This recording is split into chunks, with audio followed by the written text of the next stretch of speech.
You guys. Typically, my videos are late because I be lollygagging. You know, I be taking my time. But today, my video was late because I got a DM that made me so entirely happy. If you're not interested, obviously, you could skip ahead. You don't have to listen to me. But you guys, okay. I have a podcast with Unwell, right? The reality recap. Go subscribe if you haven't already. And somebody reached out to me saying that they were interested in connecting with somebody who related with somebody specific on Love Island USA, right? And I'm not gonna say all of the details. I'm gonna save that for the reality recap if you really want to know the details. So they reached out to me and I was like, you know what? If anybody's interested, I played the voice note that they sent in. I said, if anybody's interested, hit me up and I'll connect you to, right? So I think about like 4 or 5 girls hit me up, and for some of them, it just wasn't there, right? For one of them, she was feeling it. And let's just say there's a lot of serendipity going on in their story, and I need them to work out. Guys, if they work out, that would be the second time that somebody has shot their shot on the Queen E platform in some form or fashion and actually made a love connection. For a girl who loves, you know I'm living.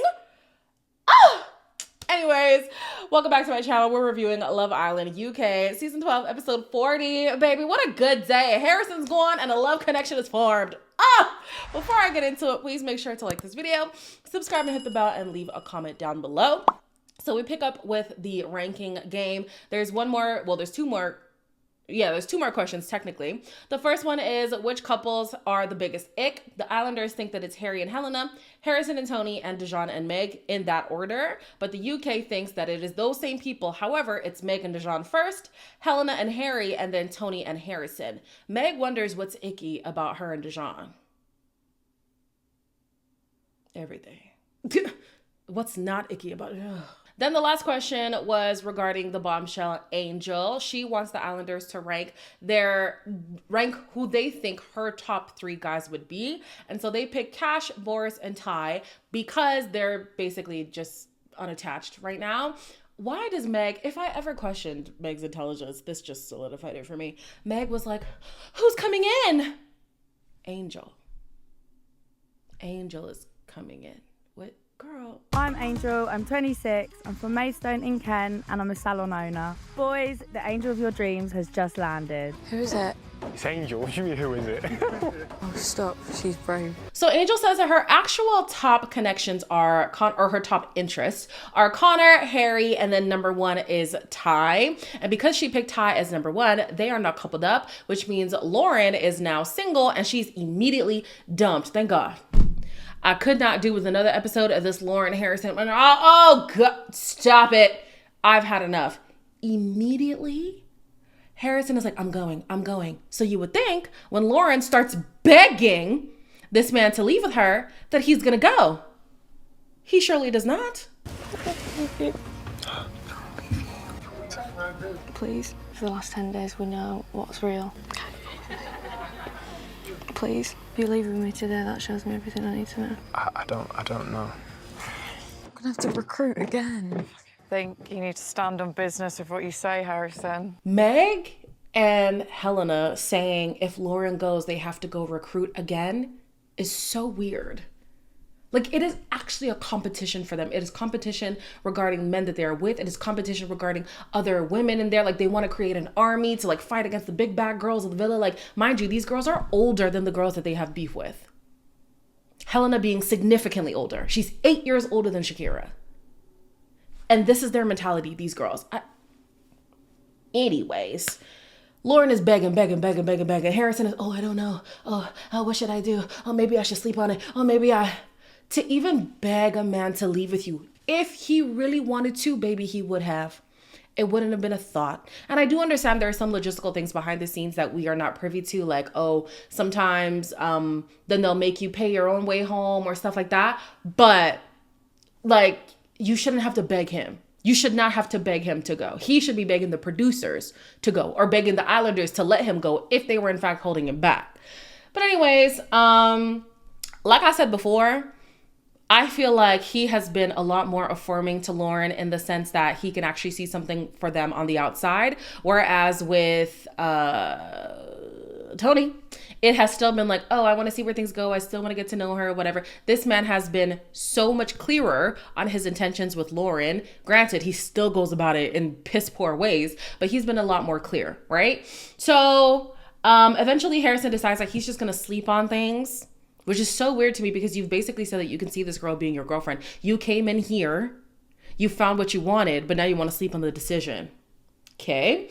I cannot wait to hear from Lauren like 3 years from now. I want to hear how she views all of this in the future. I'm hoping that she's not with Harrison. I highly doubt these two will make it to the fall, let's be honest. But yeah, it's so sad to watch. I'm hoping she has a revelation like somebody like KK from the US season. It's now been like 3 years since her season, and she is so mortified by how she carried herself, by the things that she let slide on the show, being with Keenan. I hope that Lauren has that same revelation. Connor is still pressed by what Harrison said regarding Shakira's feelings, and Harrison has already admitted that Shakira's explanation clears up what he initially thought she was saying. And let's be honest, he did not think that that's what she said. He's just trying to be messy, right? And so it becomes this whole thing because the boys are now like, oh yeah, no, I do think that maybe there are still some feelings there or whatever. But they just admitted that Shakira's explanation made sense. So why are we even still egging on the situation? Like what I don't even have words. So Connor then goes over to Shakira wanting to have a conversation, and he immediately is like, oh, I don't want to fight with you. She didn't come on smoke. You did. She laid everything out clear as day, and he's the one having a cow about it. Something along the lines of, I think you like Harry more than you like Connor. Well, that's bollocks, for starters. It's been twisted. And I told you that, and you just wanted to believe the boy straight away. What do you have to gain from it, though? 25 fucking K. It wasn't, do you still like Harry? It is clear that Harrison, Harry, and Dijon have always wanted to just cause a stir. Always. And so you're going to let a man who has been like hell-bent on convincing the whole villa that Shakira is under his thumb, like warp your own judgment about a girl who you've been getting to know this entire time. You've been there for all of it. You're going to let that man cause a wedge in your relationship. And on top of that too, he's actually going to admit to it. Shakira asked Connor what else she is supposed to do. He doesn't have an answer. He admits that the guys said what they said to cause a wedge, and that Shakira has never lied to him, and that Connor's response to everything is childish. Case closed. Case closed. Why are you arguing with Shakira? Even after you said you're not going to argue with Shakira. Like, you know what Shakira is saying is true. You know these boys have always been for the foolishness. The fact that you believed them immediately is just asinine to me. You claim that Shakira is one of your closest girls in here, and that's how you treat her. And on top of that, if those are your boys, if those boys are truly looking out for you, why are they going to choose that moment to now express how they feel about Shakira? They've never waited before to share their grievances about anything else. But now they're going to wait to embarrass Shakira regarding what the public feels about people and whatever, to now look out for you. Connor, be so for real. Shakira breaks down in tears. I felt so bad for the girl. It was like physical, like boo-hoo crying. Basically, she's annoyed at the boys for always trying to stir something. And like finally, whenever she has something good, they're always in the mix. And now she's finally removed herself from that whole trio's drama, and they still find a way to insert themselves into her business. Yeah, she's very displeased. Connor comes and he wants to talk to her, but she turns her body completely away from him. She's not open right now at all. She says, can you respect my boundaries? And we know Shakira does not play about her boundaries. So he has no choice but to walk away. Harry says to Billikis in the bathroom, are you still on Cash, or are you trying to explore me now? Harry, listen, in the words of Nicole, and Harry needs to go where? In the bin. Are you serious? Are you serious? This man cannot be loyal to save his life. If his life depended on it, he couldn't do it. There is money on the line, and he still can't do it for the sake of money. For the sake of money, this man can't be like, don't save him. He don't want to be saved. Billikis was there like, don't you have enough going on? Like, why? He's like, I can handle more than one woman. Okay. Anyways, Tony says she now feels free. Harrison says he will wait until the morning to reassess his decision. And then Ty and Angel are very happy to be together, so much so that they are making out in bed already. Now, was Angel also part of the first batch of people who were doing the dry run for the show? Because this was quite fast. Mighty fast, but hey, enjoy. In the morning, Harrison is still in the villa. Okay. And he says that he's still sad about Lauren leaving, but he hasn't made his mind up yet. Then you can't be that sad. If you were so sad, you wouldn't have even slept on the matter. We should have woken up and you wouldn't have been in the villa. Deshaun says that he's closed off from Angel, but Harry says that he will respectfully flirt and kiss if he has to. He's so grimy and gross. He also says that this is a proper test for him and that after this test, he will then become exclusive with Helena. Helena, do you see how little this man values you? He does not revere her highly at all. I'm going to go do my mess and then go be exclusive with Helena. She's on board. Anyways, the Dangly Cross crew then goes and talks to Tony, who was not pleased at all with their behavior. What you did last night was really wrong. I think you guys are trying to create some narrative that she's still in love with Harry, and that's not the fucking case. Everyone else gave a million reasons. And then that was our reason for her. I didn't want to bring it up, but I feel like when people are asking me questions, I'm going to answer. What do you mean? You think us saying that is trying to stop her moving on? Yeah, it just seems shady. I'm very happy. I've moved on. It's not... I feel like you're just always trying to just cause a scene, and that's really, please, just leave me out of it. I'm telling you guys, what you did was wrong. All right. I was so confused why the guys were pushing back on what Tony was saying because they already concluded that they misinterpreted what Shakira had said. So why are you fighting with her when she's like, oh, you need to then go apologize to Shakira? Oh no, I said what I said because I believe what...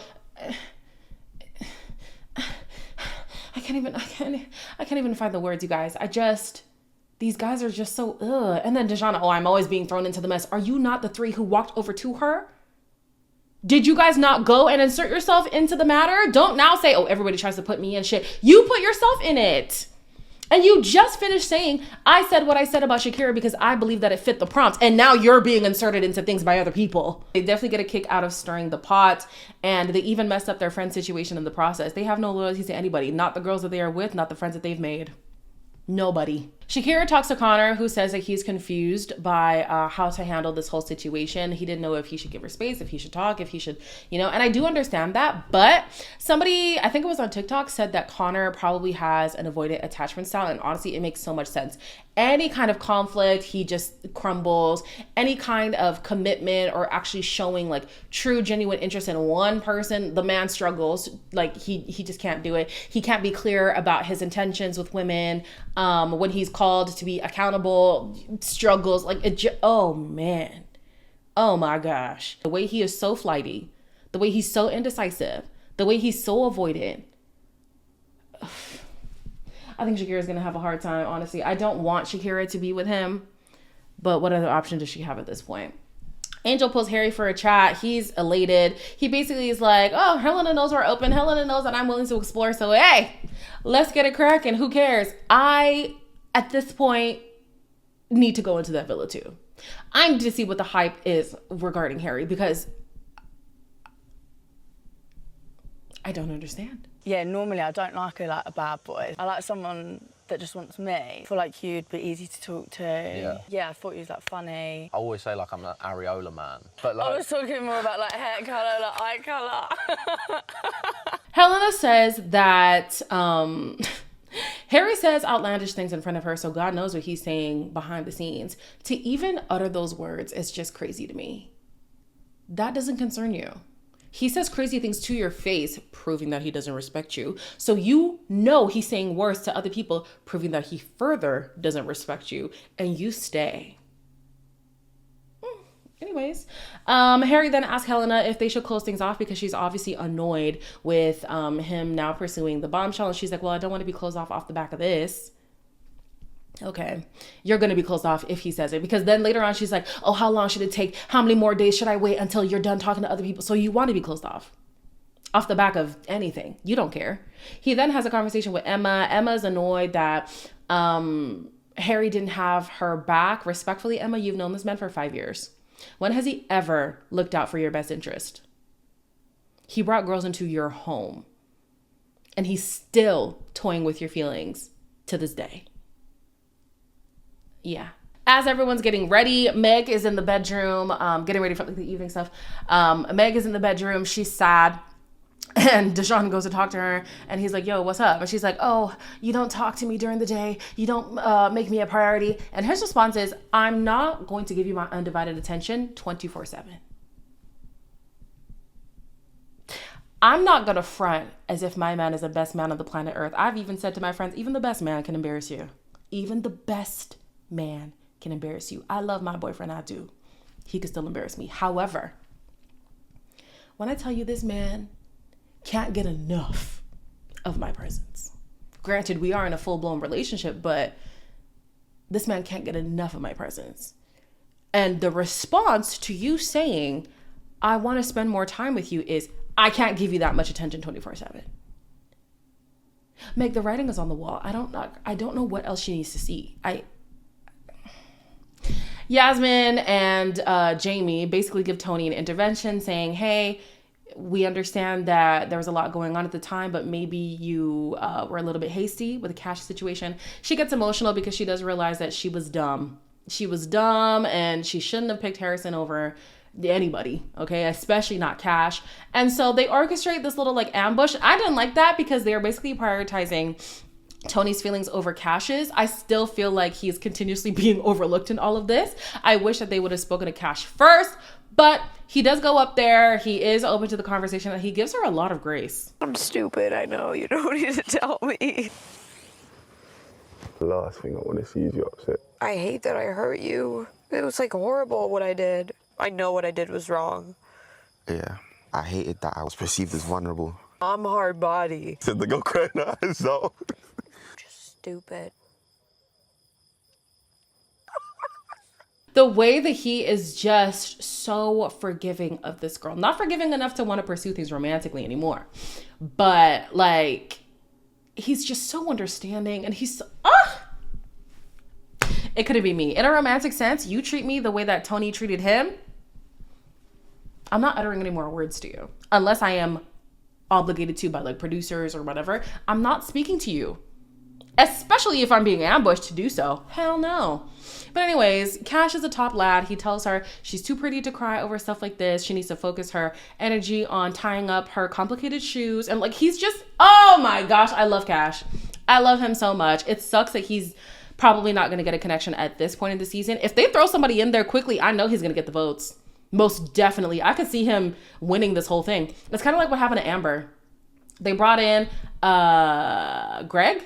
They brought in Greg last minute and they scooped up the win. I think that would happen with Cash. Absolutely. So the Dangly Cross Earring Bandits, they... I need to come up with a shorter name. The Cross Bandits. The Cross Bandits. I'm calling them the Cross Bandits. They get disbanded because Harrison has realized 24 hours later that, you know what? Lauren is the girl for him and he needs to go pursue that. This could have been done yesterday. Even in his departure, he proves the point that he only values people when he no longer has access to them. That's crazy. You're telling me it took her leaving the villa for you to realize you want her to be your girlfriend. And can you imagine that same girl was like, I'll wait for you as long as you promise that you're going to stay. Oh my God. Oh my God. Oh my God. Oh my God. Oh my God. It's just embarrassing all around. The man had to see you go. You were begging him to leave. You promised to stay and wait for... No, you promised to wait for him as long as he promised to come fetch you after. And he only now saw the value in you in your absence. I mean, I guess distance makes a heart grow fonder, but my Lord... Oh... Anyways, he has a whole house meeting and it's so irrelevant. Honestly, he then talks to Tony.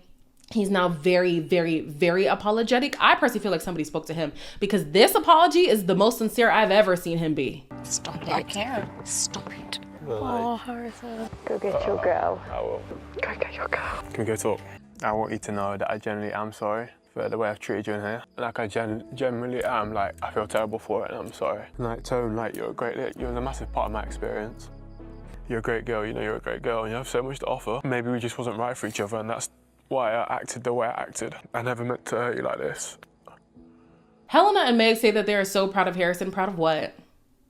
He's not doing anything noble. Can you, oh my gosh, can you guys imagine? They were playing Fix You with this like valiant champion like remix to it, as if what Harrison is doing is noble. It's really not.